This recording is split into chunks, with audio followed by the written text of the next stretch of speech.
Congratulations. Yeah, thanks, eh? Thanks, yeah. It's tough. Jack, can you give us an update on Kurt-Lee? Yeah, so he's going for an op tomorrow. Looks like he's fractured the bone in his cheekbone. Yeah, but I mean, it's a fracture. It's not. When I say it's not too bad, it's a fracture. Put a plate in. Try and get him in as quickly as I can. Not because we need him the next 2 weeks, obviously, but to get him ready for the tests. I think again, every kid wants to be in the test squad. And credit to our medical staff. Found a doctor. We'll do him tomorrow morning early. So that gives him. It's a little bit like the Dupont thing. Dupont got injured, got that operation the next day. So it's always nice for our young players to know that the medical staff are trying to put his interests. Obviously take his interests seriously and make sure that he can get ready. Whether it's 3, 4, 5 weeks, at least then by the time the international window starts, he's back. Yellow. Coach, how nerve-wracking were those last few minutes when Benetton was camped in your half? Yeah, it was nerve-wracking for 80 minutes. We got a try, and then we got a line break and dropped the ball over the try line. Dropped 4 kickoffs in a row. Every time we scored, we dropped the kickoff. Gave them a scrum in 22. But the one thing that I'm happy about, because it's like a bittersweet feeling, is we found a way to win. We have grown as a squad. I think we would have lost that game 2 years ago. Even the way we closed it off, I thought Willie was outstanding, the way he dictated from the back there by keeping them in their half. And it's funny. I mean, it sounds like an obvious thing, but the last scrum 2 years ago, we would have run it. We would have called, listen, let's have a go.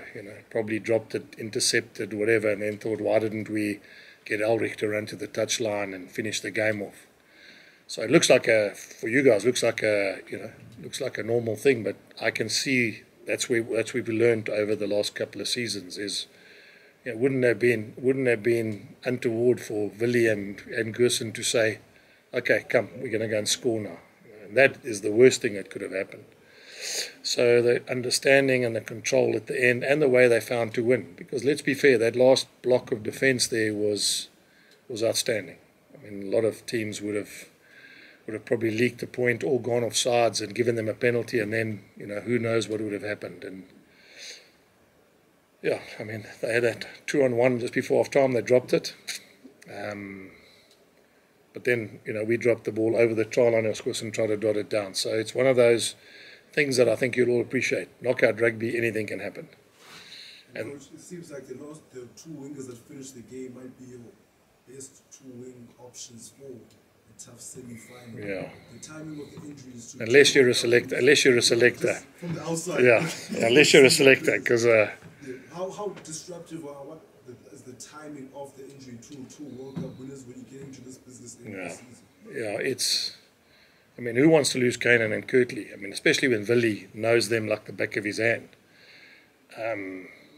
But, I said it to you before when I started here this year, we need to have depth. We need to trust the other players. We can't just rely on the same 15 being on the field all the time. And that's another thing I'm really happy about. Put all the bench on. Reinhard Ludwig's a young guy, that front row. I mean, Kloppers is a young front row player. And the way they finished the game with a relatively inexperienced group of players, and Sergio hasn't played for a while. That's the first time he's played. And to mark, Minicello and that Fijian winger and Feki Toa, you've got to be on top of your game.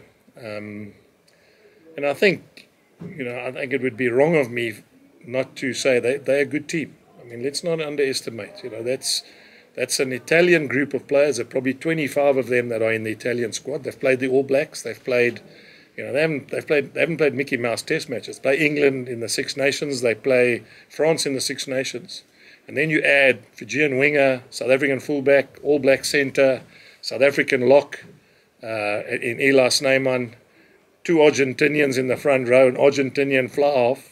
Well, that just shows you that they're not what people think they are. They're much better than people give them credit for. Jake, at the end of the game there, as you mentioned, it was a little bit nerve-wracking for the fans watching it. But as you mentioned, players had some good discipline there. I think a lot of folks were worried there might be an offside, but they held their ground, and that was quite a stand there. What do you attribute that to? The players having grown as a group and knowing each other and having good discipline? I think exactly that. And that's what we spoke about afterwards. Is that shows a lot of maturity in a short space of time. We would have gone offsides there. We would have dived over, gone into the breakdown. Maybe leaked a try, shot out, got them to step inside and score a try there. And then it's overs cadovers. And I know it goes to injury time and all that, but still, you had the game in your hands. That is the growth I'm talking about with this team, And there's a lot to be said as well for the resilience. I mean, a guy like Gerard Steenkamp last week he got a bang on his shoulder, and he fronted up this week and played 65, 70 minutes or whatever, or 64 minutes.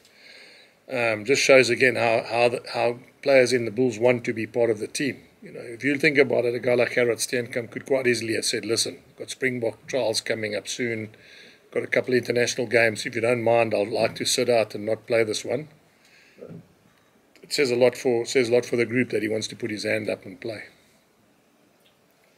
Like all the important basics are in playoff games. Are you a bit worried that you couldn't really dominate it in the scrums today? No. First thing, and then the other thing, it turned around lots of ball. That you missed Michael for starting. Yeah, those are things you can fix though. That's what I said. We dropped 4 kickoffs. So now it looks like they get 4 scrums in your 22, and now, think about it. If we get 4 scrums in the 22 of the opposition every time as a given, that's a hell of a position for a defensive side to be under. So it's, as I said to them, we can fix that. That's not something we can't fix. Scrum-wise, I think, again, we underestimate. There's an Argentinian loosehead, Argentinian hooker, Italian tight head, Italian lock, another Italian lock, 2 guys on the bench that play for Italy. And so, again, their scrum is strong. But, the one thing that's great about rugby is when you don't play well and you win. And that's the nice thing about rugby. It's when you don't play well and you still get a result. And many teams play really well and still lose. So for me, it's like, let's recover, let's get ready, let's get our bodies right. It's not going to get any easier now. It could quite easily be Leinster and Munster in 2 consecutive weekends. You're talking about 2 of the biggest clubs in the world. I can't now go and think, geez, boys, we're doomed now because this has happened and this has happened and the scrum didn't dominate and we haven't got a winger who's out or we've lost another winger. The interesting thing is 160 minutes left of rugby. And let's be fair, all of you sitting here didn't think Benetton could beat us. There's no one here that thought Benetton could beat us, and they nearly did. So, the chances are we probably got no chance against Leinster and no chance against Munster in everyone's eyes. But that's sometimes a nice place to be because Benetton showed today that if you really play well, you can win a knockout game. Coach, with a semi-final coming up, losing a guy like Kurt-Lee and Cameron looked like he had a shoulder injury. Yeah. And some of your starting players out. Yeah. Are you comfortable with your depth in the squad? Yeah. Have they answered a lot of the questions that you might have had? Well, I'm hoping, and I'm not going to give the team away, but I'm hoping Marcel's back next week, Marco's back next week. All of a sudden, that gives you 2 more really senior players. Backs-wise, David Creel's played wing. He's been good under the high ball. There's other centres we can pick. We played Province yesterday in a friendly. Some guys played really well in that Province game as well. So, Fekitoa hasn't played for a long time. Came back, he looked like he had been playing every single week. So sometimes we might have to think out of the box just in terms of what we want to get out of the game. I'm going to, obviously, when I get home now, have a look at the Leinster-Ulster game again because it's busy being played now. And then I'll get a good feeling for what the call has to be. And you have to sometimes be brave. Sometimes you've got to, can't be picking the team, according to what you guys think might be. You might have to change it a bit. I thought the one thing Benetton did differently to the last game is their bench was incredibly powerful. I mean, you look at their bench in terms of what they brought on. I think, I don't know the number, but I would think that out of those 8 players, maybe 5 or 6 of them are international rugby players, which means they didn't get worse. Means they got better. So who knows? Maybe next week we might think out the box a bit. We have to play Leinster, and I'm using before. I mean, I'm only doing it on the rankings, and then we're going to have to think about what we think is the best way. Once I watch the game and I understand what they're trying to do or what they think they might expose us on, then we'll put the team together that I think can win, or that I hope can win. You didn't take your one person off. Yeah. To the end. Any reason? He probably would have been cross with me if I took him off because he wanted to kick the winning kick. It's one of those difficult things. I didn't put the 9 or 10 on. And one of the things that I think when you get to knockout games now, you've got to win the game. It's not a case of, you go on and play 10 minutes or you go on and play 15 minutes. I think anyone who knows, if you get to a World Cup and you play in the last couple of games, or you get to a URC final, semi-final, quarter-final, it's not about giving guys chances. It's about, as a coach, sitting there and going, right, are we gonna make sure that we keep the cohesion going and keep the level heads on the field, or guys who feel the pressure. Sometimes you make a change, the guy goes on, doesn't really have an understanding about what the pressure is. I mean, we all think a guy sits on the touchline and he's watching and he goes, okay, that's what I need to do, but it doesn't always work like that. So it wasn't for any other reason that I just thought, look, I think by the time I'd realized that we might be okay, it was too late to put a guy on. I thought, I'm not going to do it for 2-3 minutes now and make a statement for a guy to get 3 minutes game time. And also, it crossed my mind, if they score a try and it's 27 all, I've got 2 guys on the bench, they had nobody. So what would happen if you go to 10 minutes injury time, then all of a sudden I've got 2 guys I can call on, even if one goes to the wing and Huisen goes to centre, which he played for Racing Metro.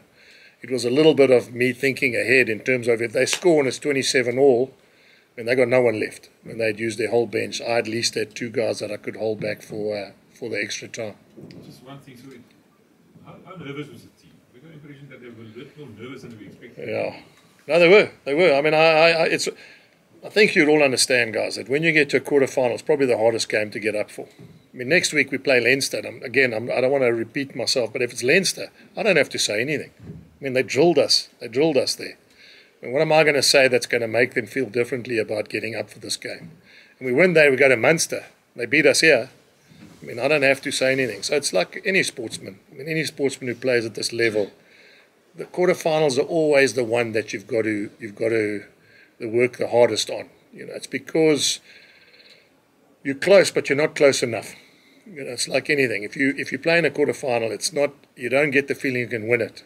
But now there's 4 teams left. Now you can almost feel like you've got a chance. And obviously the final is like we would know. Final is anything is possible.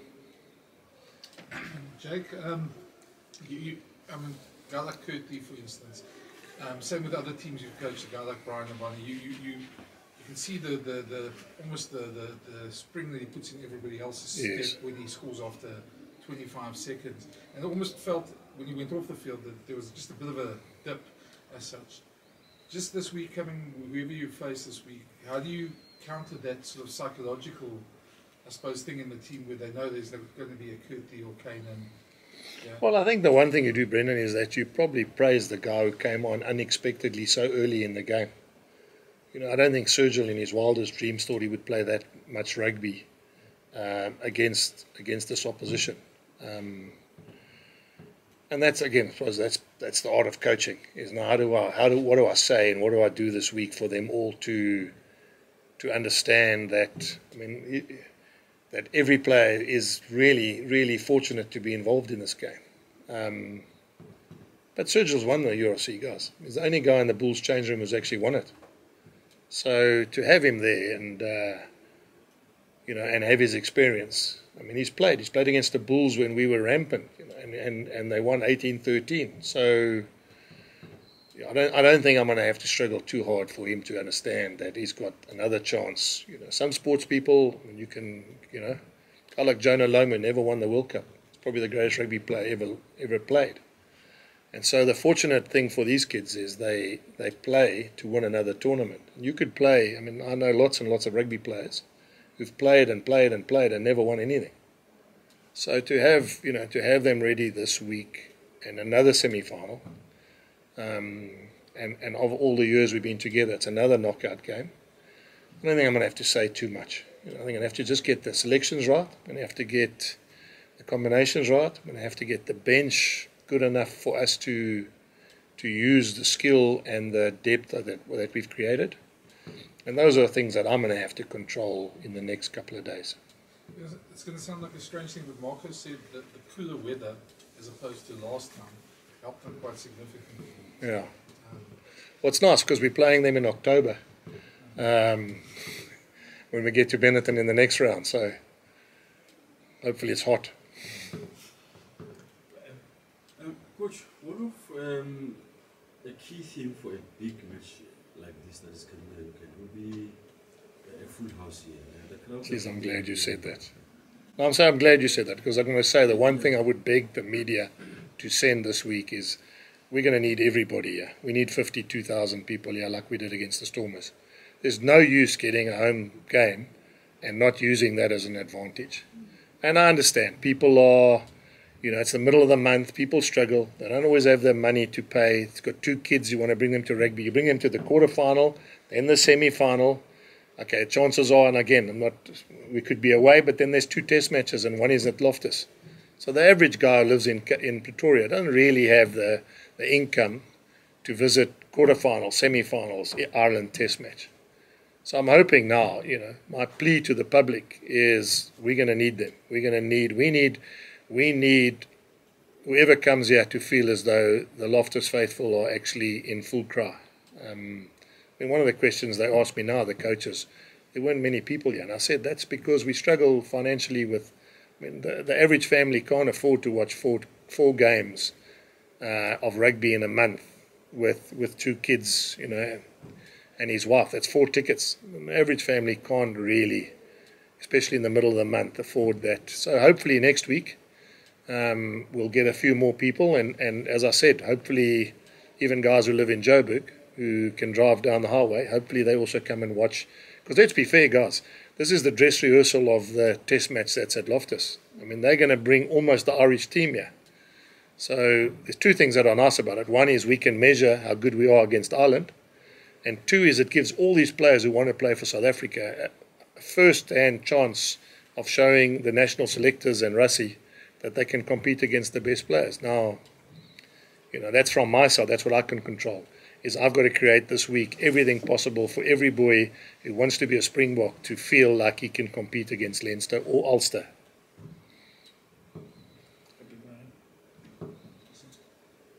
Check on how putting the cart well before the horse. Yes. Because there's no result just yet from the other game. But he's just trying to check the score. Obviously, you played Leinster and away, and they put you away. Exactly. You're now playing them at home. In your sort of trying to sort things out, or in your head trying to sort things out for next week, how do you factor into the fact that you're playing at home, and how do you versus fixing whatever you felt? Yeah. Well, son, let me say this firstly. I hope next week's boiling hot. So that's the first thing. And I can't control the weather, but I'm hoping it's hot. And the one really positive thing is they beat us 31-3 in the opening game of the first year, and we beat them in the semi-finals at Leinster. So it's not something that hasn't been done by our group. And as I said to you, I repeat what I told you. When it gets to knockout rugby, anything's possible. Anything has happened. We get a good start like we did today, then they're under pressure. And the one thing which is significantly different, all the pressure today was on us. Next week, all the pressure's on whoever comes here. And if it's Leinster, they're probably going to have more pressure than we are. Because let's be fair, guys, the expectation is that Leinster should be winning with the international roster they have. They should be winning, they should be winning in the URC. They played in 3 European Cup finals. That's like anything. You're a football man. Real Madrid, whatever. You don't get to World Cup or European Cup finals unless you can play. So I suppose what I'm answering to you, Sim, is, I can only control the things I can control. Hopefully it's hot. Hopefully we can regroup. We can just look after our bodies this week and mentally just go into the game with a belief that it's been done before. We've beaten Leinster in Leinster, and we got to believe that can happen in Pretoria as well. And then I really believe it can be. I was about to ask how many times you're going to play that video.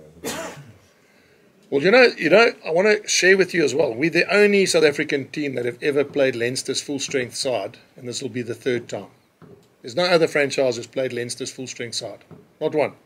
In 3 years, not one of the other franchises in South Africa have played Leinster's full-strength side. Because when they came here, they brought their second stringers, and in the beginning of the year, when we toured there with the South African sides, they were at the World Cup. But there's a positive to that, because it means we've played their best players. This is the third time. And, you've got to get something out of that. As a player, if you're playing in any high-level sport, if you play Nadal 3 times, you're going to be better in week 3 or third time than you would if you've never played him. If you play Tiger Woods in golf, it's the same thing. So I don't want to give you a motivational speech tonight, but what I am saying is I'm really, really understanding of the fact that we've measured ourselves against the best. And whatever they've chucked at us, we've got it right sometimes, we've got it wrong sometimes. Who knows? If you keep betting on roulette red, sometimes it goes to black. You talked about pressure coming out. I suppose the other pressure on them then is the fact that they haven't won the URC in 2 years. They've lost 3 European finals in a row, and that pressure to succeed is going to be huge on them. Of course. And I mean, it's normal and it's human. They also want to make the Irish team that have to come and play here at Loftus against the Springboks. So, that's what sport does. That's what the uniqueness of sport does. And I've said it to you many times, Brendan. People follow teams around the world to be there for the day when their team wins a game that should never happen.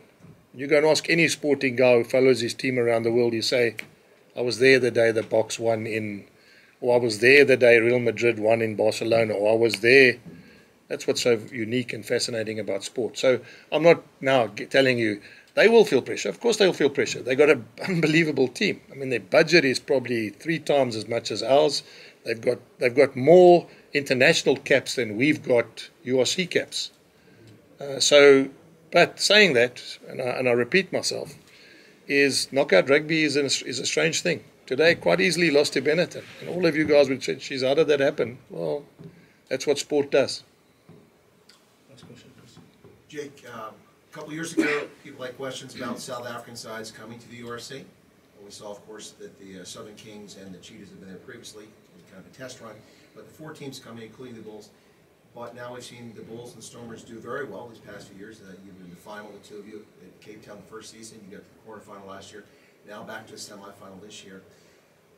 Are you happy or thrilled with the progress we see with South African sides proving that this was the right decision to go there to the north? You've got the same time zone, and that makes an impact here. So after 3 seasons URC, I imagine you've got to be pretty thrilled. Also, a couple of years ago, people were shaking their heads at the Bulls going, what's going on there? But the team seems to be improving as we go along this season. Look, I obviously can't comment about other clubs, but I will say that I'm extremely happy where we are. 3 years ago, our club started almost from zero. A lot of players left, got a new CEO. And if you had said, as I said to the players this morning, you're going to be in a quarterfinal, semi-final, and a final in 3 seasons. You're going to come second on the log in your 3rd year and host a semi-final. I don't think there's any guy who's involved with a Bulls supporter, board member, CEO, that wouldn't have said, right, let's sign on the dotted line, we take that. Nothing's changed. I mean, today, guys, Grobbies, front row, Grobbies, and Francois Kloppers, and Ruan Vermaak, and Ruan Nokia, none of them are older than 27. Now, then you get Cameron Honeycomb, 21, and you get, so we can't fast track anything other than the fact that we can put them in that environment, put them in that situation, and they grow. And I started the press conference by saying to you, I'm really happy by the way that we showed that we've learned from the last 2 years. This time last year we lost to the Stormers. And we probably made as many mistakes. But we found a way today to show resilience. That last block of defence there, let's be fair. That last block of defence, we wouldn't have defended like that 3 years ago. There's no ways. And it's got nothing to do with attitude or are they good enough or we would have made a judgment error and it would have cost us. So, yeah, I'm really happy where the Bulls are. We're still growing. Every boy in the squad now, barring 2 which are very close to signing, have signed till 2027. And that is going to be the nicest feeling in the world for me, is when we run out the tunnel, instead of having a guy run out today, like Stenkamp, playing 50 games, in 3 years' time, hopefully there's 4 guys that are running out with 100 and, 5 guys running out with 50 and the rest between 50 and 100, 75, 85 games. Then you can compete. Then you have seasoned campaigners that are a bit harder. Let's be fair. Guys 27, 28 is physically more mature, physically tougher, physically more of a man than a youngster who's coming through the ranks. And so I'm really happy. And we got a massive challenge. I don't want to underestimate anything. We get Leinster, they're 17 all up. Probably put all their reserves on now and make sure their starting lineup's fresh. So they'll be coming here with a win and the whole squad that haven't had to play 80 minutes of attritional rugby. But, that's the nice thing about being here, is no one really thinks we can beat Leinster like they didn't a couple of years ago, and we got it right. So, again, say to you, I wish that this goes out to all the public. If I have to speak Afrikaans, manne asseblief, kom Loftus toe. Ons het julle nodig. Jy weet, elke persoon wat die bulle lief hê, moet volgende Saterdag hier so wees. Dis my oproep na almal. As hulle kom en die beskare is hier so, ek is heeltemal seker ons gaan 'n ekstra speler op die veld hê. Thank you. Thanks guys.